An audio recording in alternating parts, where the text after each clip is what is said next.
quick look at what an electrician earns in Namibia.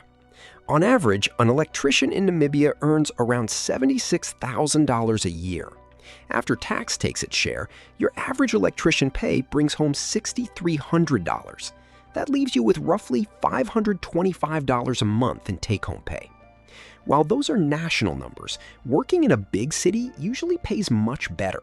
So an electrician's salary in Namibia reaches $7,400 after tax in Windhoek. Living outside the capital means lower electrician wages, but cheaper housing often balances that out. Starting out at the entry level keeps your electrician income well below these averages. You will see pay go up quite fast during your first few years, though earnings tend to flatten out unless you take on extra responsibility. Because of that, having a university degree makes a huge difference to your lifetime electrician pay. Even though the trade does not strictly require one locally, extra qualifications help you move up into higher paying positions like electrical inspector or project manager. On top of that, your choice of boss matters just as much as your experience.